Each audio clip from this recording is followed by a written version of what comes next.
Judul: Menikah dengan Papa Sahabatku. Rani adalah seorang gadis berusia 21 tahun yang tumbuh sebagai yatim piatu dan kini menjalani kehidupan mandiri dengan berbekal beasiswa kuliah serta bekerja di kafe.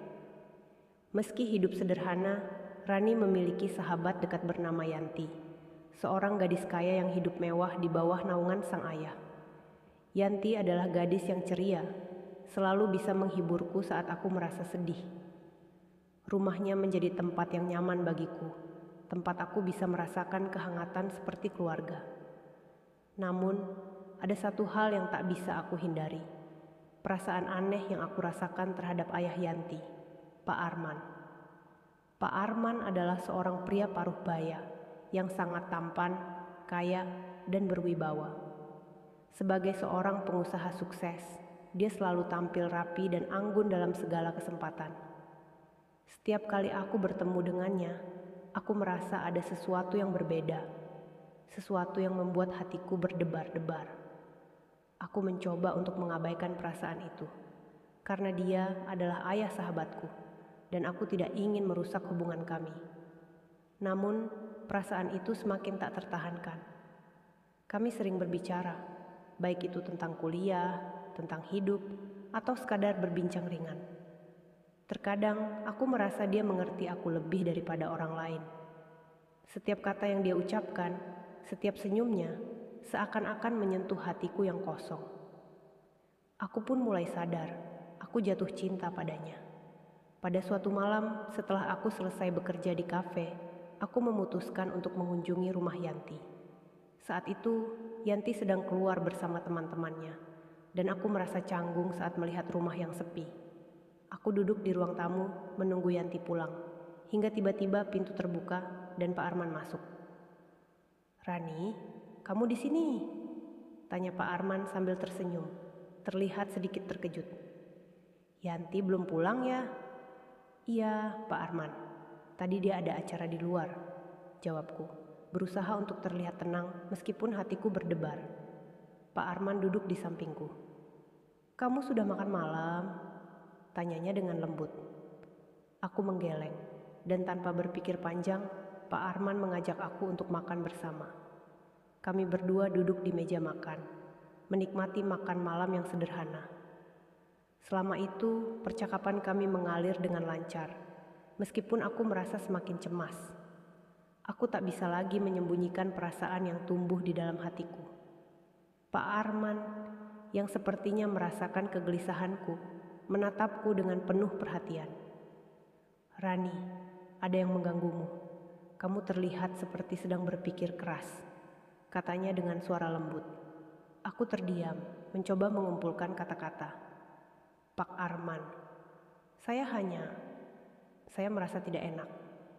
Rasanya seperti ada sesuatu yang berubah, dan saya tidak tahu harus bagaimana." Pak Arman mengangguk perlahan, seolah mengerti. "Perasaan itu wajar, Rani. Terkadang kita merasa cemas karena kita tak tahu apa yang akan terjadi ke depan. Tapi ingat, hidup ini penuh dengan kejutan." Aku menunduk, merasa bingung dengan perasaanku sendiri. Namun, dalam hati aku tahu, ada perasaan yang lebih dari sekadar kegelisahan biasa. Aku merasakan cinta yang tulus, yang sulit untuk aku hindari. Tak lama setelah itu, Yanti pulang dan kami bertiga menghabiskan waktu bersama, meskipun aku merasa perasaan itu semakin sulit untuk dipendam.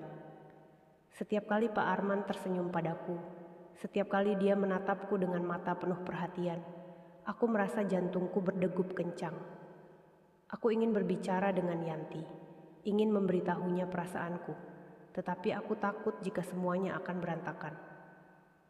Beberapa hari kemudian, di tengah kebingunganku, aku akhirnya memutuskan untuk mengunjungi Pak Arman sendiri. Malam itu, Yanti sedang tidur lebih awal karena kelelahan. Aku merasa ini adalah kesempatan untuk berbicara dengan Pak Arman, untuk jujur pada diri sendiri dan padanya. Aku mengetuk pintu ruang kerja Pak Arman yang berada di lantai atas rumah mereka. Setelah beberapa detik, Pak Arman membuka pintu dengan senyum hangat. "Rani, ada apa? Kenapa datang malam-malam begini?" tanyanya. terlihat sedikit terkejut. Aku ingin bicara Pak Arman, jawabku dengan suara bergetar. Tentang perasaan saya merasa ada sesuatu yang lebih. Saya tahu ini salah, saya tahu ini rumit, tapi saya tidak bisa menahannya lagi. Pak Arman terdiam sejenak, tampaknya berpikir. Rani, katanya perlahan, aku tahu perasaanmu, aku juga merasakannya. Tapi kita harus sangat hati-hati dengan hal ini. Kita tidak bisa begitu saja melangkah tanpa memikirkan semuanya. Aku menatap Pak Arman dengan hati yang penuh kebingungan. Tapi saya tidak tahu harus bagaimana lagi Pak Arman. Perasaan ini terlalu kuat untuk dipendam. Pak Arman menarik napas panjang, lalu mendekatiku dengan lembut. Aku paham, Rani. Tapi kita harus berbicara dengan Yanti terlebih dahulu. Ini bukan hanya tentang kita berdua. Kita harus memikirkan dia, sahabatmu, yang selama ini sudah ada di hidupmu. Aku mengangguk pelan, merasa berat dengan keputusan itu. Namun, aku tahu bahwa Pak Arman benar. Kami harus berbicara dengan Yanti, meskipun itu akan menjadi hal yang paling sulit dalam hidupku. Beberapa hari setelah percakapan dengan Pak Arman, aku dan dia akhirnya memutuskan untuk berbicara dengan Yanti. Aku merasa gugup dan cemas, tapi aku tahu kami tidak bisa menghindari kenyataan ini lebih lama lagi. Aku tak ingin menyakitinya, tapi aku tak bisa lagi berbohong pada hatiku.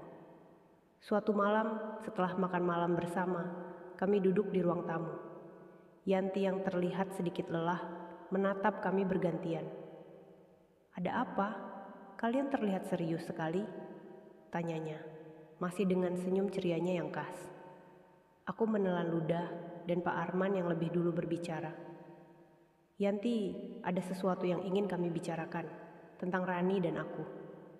Yanti memandang kami berdua, wajahnya mulai berubah serius. Apa maksud kalian? Tanya Yanti. Suara mulai terdengar sedikit tegang.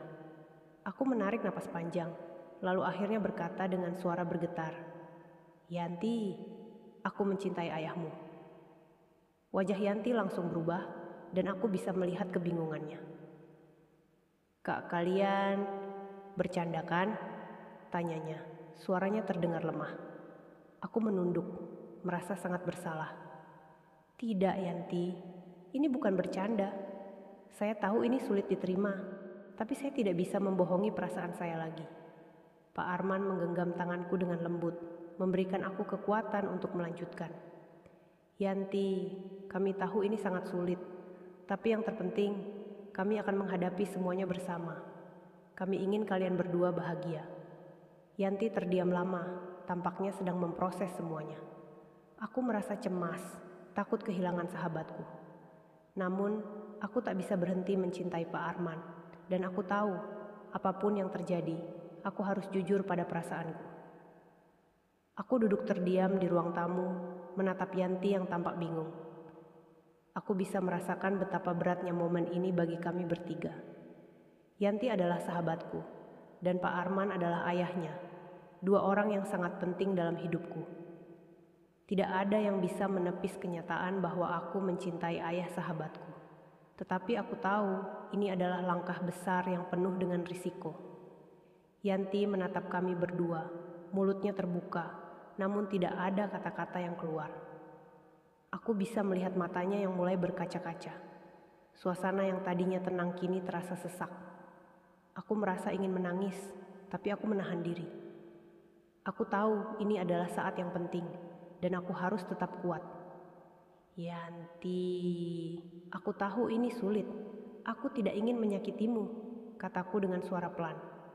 Aku sudah lama merasa cemas dengan perasaan ini, tetapi aku tak bisa lagi menahannya. Aku mencintai ayahmu, dan meskipun aku takut, aku merasa kita harus jujur tentang ini. Yanti terdiam, matanya beralih antara aku dan Pak Arman. Ini sulit sekali, Rani, katanya akhirnya dengan suara pecah. Tapi aku tidak bisa menghentikan perasaan kalian. Aku ingin kalian bahagia, meskipun ini sangat membingungkan. Aku hanya ingin semuanya tetap baik-baik saja. Mendengar kata-kata Yanti, hatiku terasa sangat lega. Aku tahu bahwa ini bukanlah hal yang mudah untuk diterima, tapi setidaknya dia bisa memahami dan memberi izin, meskipun hatinya mungkin terluka. Aku bisa merasakan bahwa Yanti mengutamakan kebahagiaanku, meskipun harus ada pengorbanan besar. Pak Arman lalu berbicara dengan suara lembut. Yanti, kamu adalah anak yang luar biasa. Kami akan selalu ada untukmu, dan hubungan ini bukan berarti kita akan mengabaikanmu. Semua yang kami lakukan dengan pertimbangan matang. Kami ingin kamu tetap bahagia. Yanti hanya mengangguk meskipun masih tampak ada kesedihan di wajahnya. Aku tahu, Pak. Aku hanya perlu waktu untuk menerima semuanya. Beberapa minggu kemudian, Yanti mulai terbuka dan bisa menerima hubungan kami. Kami sering berbicara lebih mendalam, dan Yanti memberi dukungannya. Meskipun kadang-kadang ada momen canggung antara kami bertiga, kami berusaha menjaga keharmonisan. Aku merasa beruntung karena Yanti tetap menjadi sahabat terbaikku, bahkan setelah semua yang terjadi. Hubungan antara aku dan Pak Arman pun semakin kuat. Meski usia kami berbeda jauh, kami saling melengkapi. Pak Arman adalah sosok yang sangat perhatian, dan dia selalu ada di saat aku membutuhkan dukungan. Kami berbicara tentang masa depan bersama, merencanakan hidup yang penuh dengan kebahagiaan dan cinta yang saling mendalam. Pada suatu hari, Pak Arman mengajakku untuk pergi ke taman kota. Di bawah pohon besar yang rindang, dia mengeluarkan sebuah kotak kecil dari sakunya. Dengan tatapan penuh kasih, Pak Arman berkata, "Rani, aku ingin menghabiskan sisa hidupku bersamamu. Aku ingin kamu menjadi bagian dari hidupku selamanya. Maukah kamu menjadi istriku?" Aku terkejut, mata mulai berkaca-kaca. Aku tahu aku sangat mencintainya, tetapi mendengar kata-kata itu langsung membuatku merasa seperti bermimpi. Pak Arman, saya juga mencintaimu. Ya, saya mau. Dengan senyum yang penuh kebahagiaan, Pak Arman meletakkan cincin di jariku. Aku merasa seolah-olah dunia berhenti sejenak, dan kami hanya berdua di bawah langit biru yang cerah. Cinta kami akhirnya terwujud, meskipun perjalanan kami penuh dengan tantangan dan rintangan. Beberapa bulan kemudian, aku dan Pak Arman melangsungkan pernikahan. Yanti menjadi pengantin wanita terbaikku. Dan meskipun ada sedikit rasa canggung, kami semua merasa bahagia. Perasaan yang dulu takut dan ragu kini berubah menjadi kepercayaan dan cinta yang mendalam. Hari pernikahan itu adalah awal baru bagi kami bertiga. Aku, Pak Arman, dan Yanti. Meskipun dengan segala perasaan yang rumit, kami tahu bahwa kami adalah keluarga. Keluarga yang saling mendukung, saling mencintai, dan selalu ada satu sama lain. Kami tidak tahu apa yang akan terjadi di masa depan, tapi yang pasti kami akan melewati setiap tantangan dengan bersama, dan itu sudah cukup untuk membuatku percaya bahwa cinta yang tulus dan jujur selalu menemukan jalan. Akhir.